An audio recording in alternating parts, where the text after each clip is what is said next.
మొన్న చూసి వెళ్ళిన పెళ్లివారికి మన సంబంధం నచ్చిందటండి. మొహం నిండా సంతోషంతో పెళ్ళిళ్ళ పేరయ్య వార్త మోసుకొచ్చాడు. ఆ మాట విన్న నాన్న ముఖంలో ఎంతో ఆనందం. ఏమోయ్, ఇది విన్నావా అని వెంటనే లోపలున్న అమ్మకు శుభవార్త చేరవేశాడు. ఇంట్లో సందడి మొదలైంది. మాది ఓ మాస్తారు పల్లెటూరు. నేను వారి ఏకైక సంతానం. ఈ సంవత్సరమే డిగ్రీ పూర్తి చేశాను. నాన్న ఇక పెళ్లి చేసి అత్తవారింటికి పంపాలని అక్కడితో చదువు ఆపేశారు. మొన్న చూసి వెళ్ళిన పెళ్ళికొడుకు ఎక్కడో దూర ప్రాంతంలో ఉద్యోగం. తరచుగా బదిలీలు ఉంటాయట. అందువల్ల ఉద్యోగం చేసే అమ్మాయి వద్దు, పల్లెటూరి అమ్మాయి అయినా కొంతవరకు చదువుకొని ఉంటే చాలు అని మా సంబంధం చూడడానికి వచ్చారు. నిజం చెప్పొద్దు, పెళ్ళికొడుకు మురళి మంచి ఒడ్డు పొడుగుతో అందంగా ఉన్నాడు. ఉన్న కాసేపట్లో తన ప్రవర్తన బట్టి మంచివాడే అని కూడా అనిపించింది. పైపెచ్చు మంచి ఉద్యోగం కూడాను. అమ్మా నాన్నలకు ఈ సంబంధం బాగా నచ్చింది. నాకు కూడా అభ్యంతరం లేకపోయింది. వాళ్ళ నుండి గ్రీన్ సిగ్నల్ రాగానే ఇక వాళ్ళ ఆనందానికి అంతు లేకుండా పోయింది. పెళ్లి చూపులకు సెలవు పెట్టి వచ్చిన మురళి లీవు లేదని పెళ్లి డేట్ ఫిక్స్ చేసి చెప్తే మళ్ళీ సెలవులో వస్తానని వెళ్ళిపోయాట. మరో నెల రోజుల్లో మా పెళ్లి ముహూర్తం నిర్ణయించారు. పెళ్ళి అంటేనే ఎన్నో మధురోహలు సమాహారం కదూ. బాజా భజంత్రులు మోగుతుండగా బంధుమిత్రుల ఆశీస్సులతో వేద మంత్రాల నడుమ నా మెడలో మంగళసూత్రం కట్టాడు మురళి. వారం రోజులు గడిచాయి. 3 రాత్రులు పుట్టింటికి అత్తింటికి తిరగడాలు, పెళ్ళికొచ్చిన బంధువుల నిష్క్రమణ వగైరా కార్యక్రమాలన్నీ ముగిశాయి. అత్తవారింట నా కొత్త కాపురం మొదలైంది. మురళి ఆ ఇంటి పెద్ద కొడుకు. తన తర్వాత నాకొక మరిది, మరో అర్ధమొగుడు, అదే ఆడబడుచు సుధా ఉన్నారు. సుధకు కూడా నా ఈడే ఉంటుంది. కాకపోతే పల్లెటూరు నుండి రావడం వల్ల నేను కాస్త ఒద్దికగా ఉంటే, టౌన్లో పుట్టి పెరగడం వల్ల తను కాస్త దూకుడుగా ఉంటుంది. ఆ ఇంట్లో అందరికీ మెల్లగా నేను అలవాటు పడుతున్నాను. కానీ ఒక విషయం నాకు కాస్త అసహనం కలిగించేది. సుధ ఎప్పుడు అన్నయ్య అన్నయ్య అంటూ మా ఆయన చుట్టూనే ఉండటం. రాత్రుళ్ళు మా ఏకాంతానికి భంగం ఉండేది కాదు. కానీ పగటిపూట ఏ సినిమాకో షికారుకో బయలుదేరితే తను కూడా వెంట ఉండేది. మురళి కూడా ఎక్కడికి వెళ్ళాలన్నా తమ్ముడిని చెల్లెల్ని వదిలి వెళ్ళేవాడు కాదు. మేమిద్దరమే వెళితే బాగుండదు అని నాకనిపించినా పైకి ఏమీ మాట్లాడేదాన్ని కాదు. ఆ రోజు రాత్రి మా ఆయన నన్ను దగ్గరికి తీసుకొని, చూడు, మనం ఇద్దరమే ఎక్కువసేపు గడపాలని నీకు అనిపించినా ఈ ఇంట్లో కొంతకాలం కొంచెం ఓపిక చేసుకుని అడ్జస్ట్ అవ్వు. నేనున్న ఊళ్ళో మంచి ఇల్లు చూసి అక్కడికి వెళ్ళాక మనం ఎలాగైనా ఉండవచ్చు. తమ్ముడు చెల్లెలు కూడా ఈడొచ్చిన పిల్లలు. ముందు మనం చనువుగా ఉండటం అంత బాగోదు. ఈ ఇంటికి నేను పెద్ద కొడుకును, నీవు పెద్ద కోడలివి. మనం ఈ మాత్రం బాధ్యతగా ఉండక తప్పదు. వాళ్ళిద్దరికీ నాతో చనువు ఎక్కువ. నేను లేకుండా ఎక్కడికి వెళ్ళే అలవాటు లేదు. అది కాక నేను ఇక్కడికి వచ్చేది ఏడాదికి ఒకసారి వచ్చే సెలవుల్లోనే. అందువల్ల వాళ్ళు నాతో ఎక్కువ సమయం గడపాలని అనుకుంటారు. ఈ ఇంట్లో నీవు వేరే మనిషివి కాదు. నీవు కూడా వాళ్ళతో కలిసిపోవడానికి ప్రయత్నించు. మనసులో ఏమీ పెట్టుకొని బాధపడకు అని అనునయించారు. ఈయనకు నా మనసులో మాటలు ఎలా తెలిసిపోయాయో అనుకున్నాను.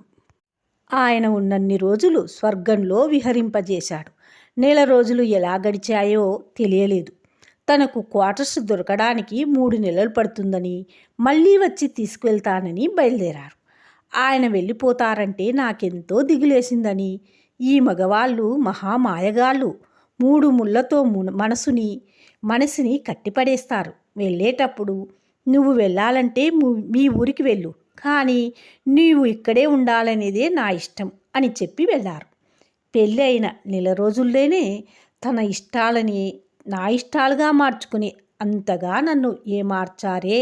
అందుకే అమ్మ వాళ్ళు రమ్మన్నా నేను ఊరెళ్ళలేదు, ఇక్కడే ఉండిపోయాను. అత్తవారింట్లో అందరూ సౌమ్యులే. నాకెలాంటి ఇబ్బంది లేదు. వాళ్ళ అన్నయ్య ఉన్నన్ని రోజులు ఆయన చుట్టూ తిరిగిన సుధా ఇప్పుడు వదినా వదినా అంటూ నా చుట్టూ తిరుగుతుంది.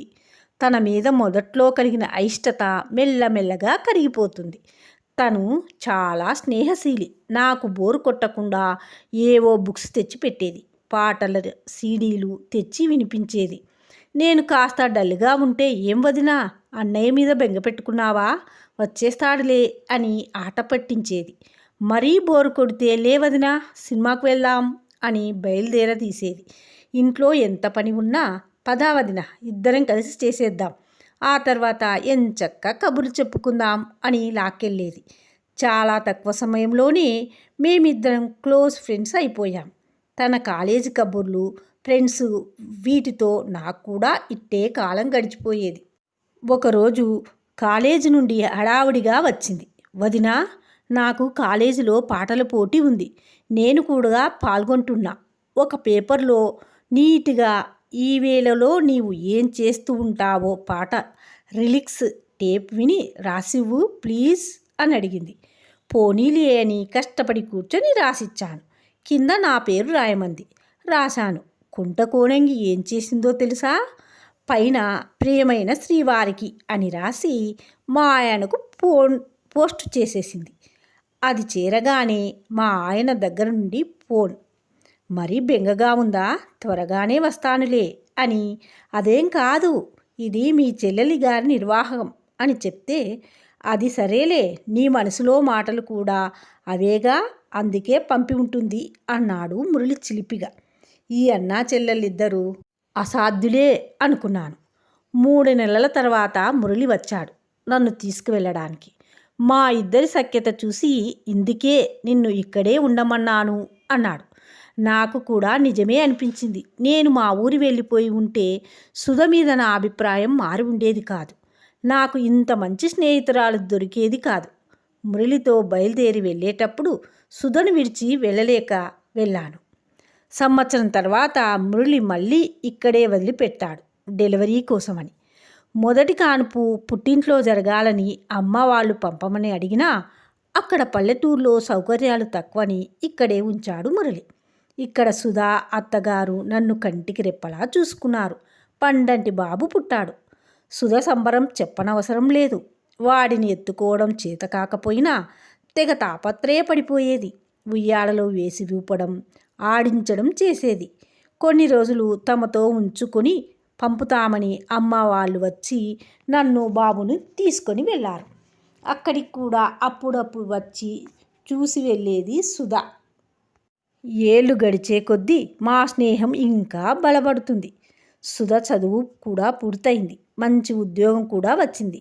పెళ్లి సంబంధాలు చూడటం, త్వరగానే ఓ మంచి సంబంధం కుదరడం జరిగిపోయాయి. మురళి ఓ నెల రోజులు సెలవు పెట్టాడు. నేను పెళ్లి పనులు అత్తగారు ఒక్కరే చేసుకోలేరని ముందుగానే వచ్చేశాను. ఘనంగా సుధ పెళ్లి జరిగిపోయింది. మరో 10 రోజుల్లో మురళి లీవ్ కూడా అయిపోతుంది. పెళ్లి హడావుడి అంతా అయిపోయింది. మేం బయలుదేరే రోజు సుధ, ఆమె భర్త కూడా వచ్చారు. "వదినా, నీతో మాట్లాడాలి" అంటూ లోపలి గదిలోకి తీసుకెళ్ళింది. ఏమై ఉంటుందో అనుకుంటూ వెళ్ళాను. గదిలోకి వెళ్ళగానే నా చేతులు పట్టుకొని, "సారీ వదినా, నిన్ను చాలా ఇబ్బంది పెట్టాను" అంది. తన కళ్ళల్లో లీలగా తడి. "అయ్యో, నాకెందుకు సారీ చెప్పడం? ఏమైంది అసలు?" అడిగాను. "లేదొదినా, నాకప్పుడు తెలియలేదు నిన్ను ఇబ్బంది పెడుతున్నా అని. పెళ్ళై నీవు కొత్తగా ఈ ఇంటికి వచ్చినప్పుడు మీరెక్కడికి వెళితే నేను కూడా వచ్చేదాన్ని. మీరు కూడా నన్ను ఎప్పుడూ కాదనకుండా తీసుకెళ్ళేవారు.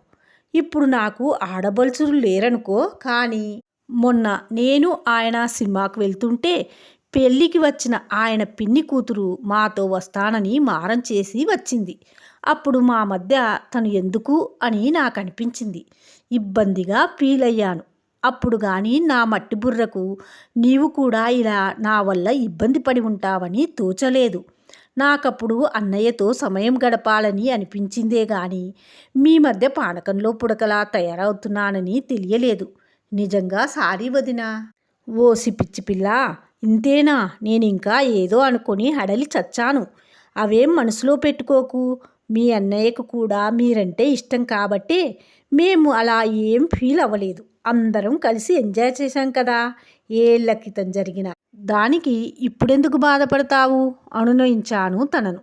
మనసులో ఏ మూలైనా తన మీద కోపం ఉన్నా ఆ క్షణంలో ఎగిరిపోయింది నాకు. తప్పు చేశాననే ఫీల్ అయినా మరుక్షణం క్షమాపణ చెప్పిన నా చిట్టి మరదలు మీద ప్రేమ రెట్టింపు అయింది. సుధా ఇంకా ఆ మూడులోనే ఉంది. ఇదంతా వదిలే సుధా.